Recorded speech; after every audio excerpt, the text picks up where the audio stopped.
present for you several cases that will show how important physiology is to optimize your PCI results, as well as the importance of intracoronary imaging. So I will start with the first case that will highlight the importance of spasm detection. A 60-year-old female, otherwise healthy, referred for a left heart cath, current episodes of chest pain, positive stress test, and this is the angiogram. The proximal RCA had a lesion that was borderline. We gave some nitro, it looked better, so we left it alone. So the question that came to our mind was this, was this coronary artery spasm related to the catheter? What's the diagnosis? How do you manage this patient? Was this just a false positive stress test? So that's why, understanding physiology, we decided actually to do acetylcholine testing, and the baseline ECG was like this, and the moment we gave acetylcholine, the patient told us that same chest pain is happening, and on the monitor we saw big time ST elevation. We do the angiogram and we found severe spasm in all of the coronary arteries on the left side, and once we gave nitro, everything resolved. So in this case, it was very important to understand physiology because it helped us actually avoid stenting to give the patient better outcome, better periods of time without angina down the road. So one key thing to remember is spasm detection is very important for optimizing your PCI. The second one I want to highlight is the RFR, FFR, IFR. As you all know, doing angiography, depending on the angle you take the picture from, you can overcall or undercall a lesion. The beauty of FFR, it is like an objective measure that assists the significance of the lesion, which is the maximal pressure distal over the maximal pressure proximal to the lesion during maximal hyperemia. RFR is during resting without needing for inducing hyperemia. One key slide to highlight is this one. So essentially 115 patients from the FAME study that initially were labeled as 3-vessel disease. So all of them labeled as 3-vessel disease, sent for cabbage. But once they did FFR of all the 3 arteries in all of these patients, they reclassified the patients in a significant way. So after they did FFR of all the 3 arteries, only 14% of the patients actually had 3-vessel disease needing intervention. 43% had 2-vessel disease, 34% 1-vessel disease, and in 10% of the patients, not even a single of the vessels was actually significant. Maybe it was because of spasm that was overcalled at the beginning of the procedure. As you all know, FFR-guided PCI is superior to angiography-guided PCI. Compared to angiography, it had better outcomes with regards to MACE and death. In the FAME2 study, at 5-year follow-up, FFR-guided PCI plus medical therapy resulted in 54% reduction in death MI or urgent revascularization compared to optimal medical therapy. And one thing to highlight when we talk about FFR, it is not just the FFR at the beginning of the procedure, but also the one at the end of the procedure. If you reach FFR more than 0.88 at the end of the procedure, this predicts a better outcome, better chance that the patient will be angina-free and less issues with the stent. But if it is less than 0.88, then there is usually an issue with the stent or higher risk of events down the road. So the third thing I want to highlight is the importance of OCT IVUS imaging. As you all know, there is different modalities that are out there with different resolutions. So that's why it is very important to know each one of them and then choose what does your patient case actually need, whether it is CT angiography, IVUS, or OCT. I will use this case to highlight the point. 33-year-old male patient admitted to a hospital with unstable angina, referred to cath. Interestingly, a few years ago, he had late presentation anterior MI with EF of 36%. At that time, they found the LED to be occluded in the proximal to mid part. They tried multiple times. They couldn't wire it. They put a balloon pump and medically managed the patient. But somehow, he actually improved, and his EF was back to normal with no significant valvular disease, but then came to us now 4 years later with unstable angina. ECG, no Q waves anteriorly, indicating that he did not complete that anterior MI. We took him to the cath lab. I will show you the pictures because I just want to highlight the importance of imaging.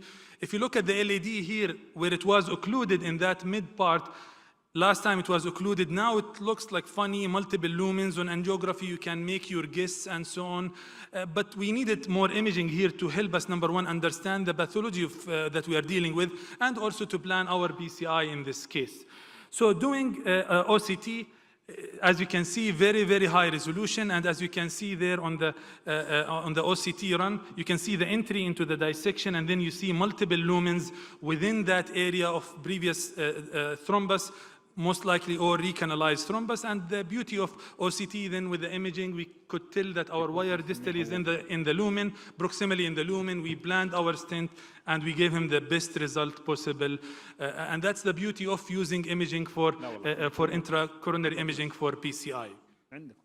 The other part of intracoronary imaging, it actually also helps you choose the tools, which is really a key, something to keep in mind.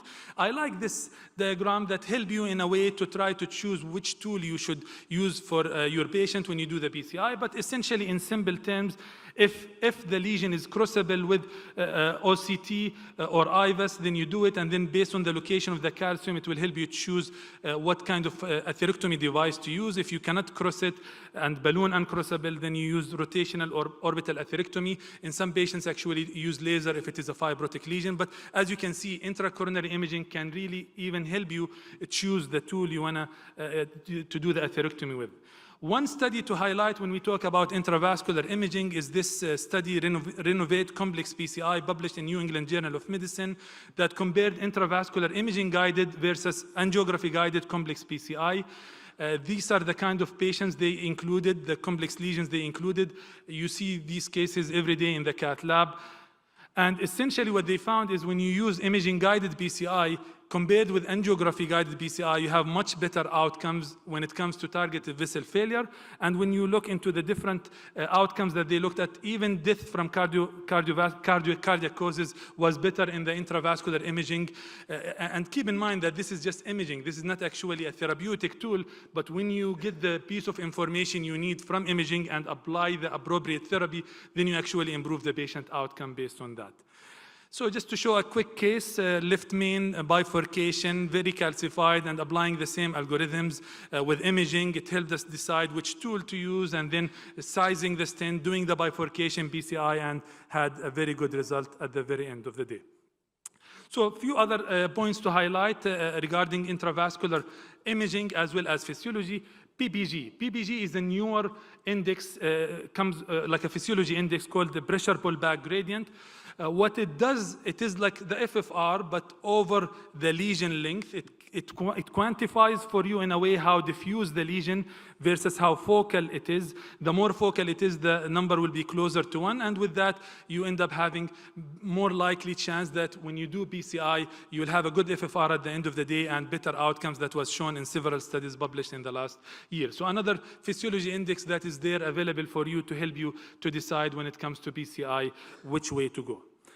A few more points regarding CFR and IMR, which are the other physiology indices that are out there. I will use this case to highlight the point that physiology not just help you to choose when to do PCI, but sometimes tell you and help you where to do the PCI.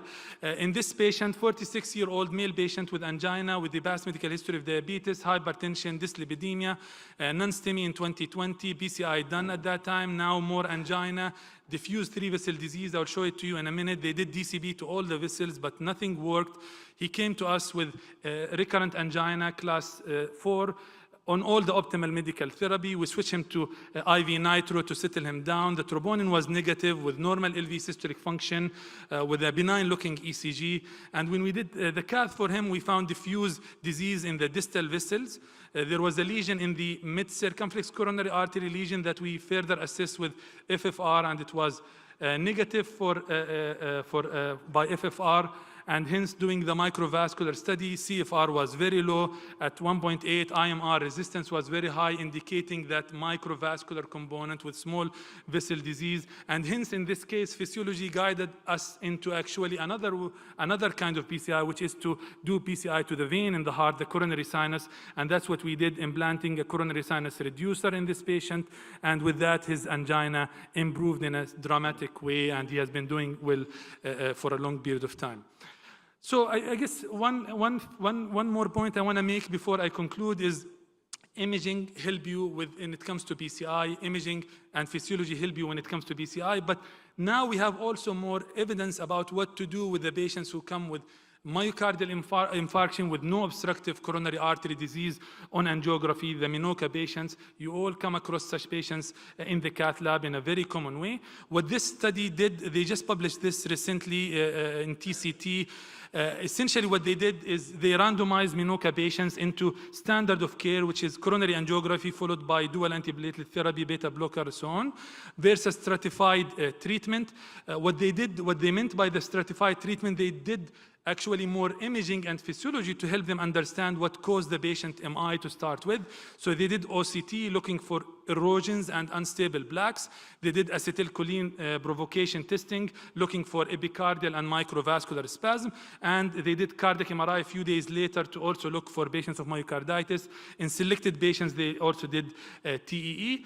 And they stratified the treatment based on the findings of the test that was done. Essentially, for example, for epicardial spasm, no beta blocker, calcium channel blocker. For SCAD, antiplatelet therapy plus a beta blocker. For unstable plaque, DAPT, statin, and so on. For embolism, anticoagulation.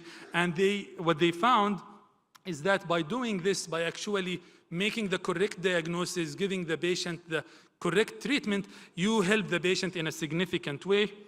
You improve the patient's symptoms in a significant way. And you actually, in most of the cases, they found in this study, in 80% of the patients, you end up reclassifying the diagnosis at the end of the day compared with what you assumed at the beginning. For example, in this case, they found that around 40% of the patients with Minoka that they tested, it ended up being actually a case of spasm. In 20% of the patients, unstable plaque, SCAD in around 15% of the patients, 5% of the patients, coronary embolism, but in 20% of the patients, they couldn't find a clear reason even after the testing. So I think it's very important to keep all of that in mind, that physiology can help you to decide when to do PCI and also can help you do PCI in the best way possible to optimize your results for the better outcome for your patient at the end of the day. And with that, I conclude. Thank you so much for your listening. Thank you.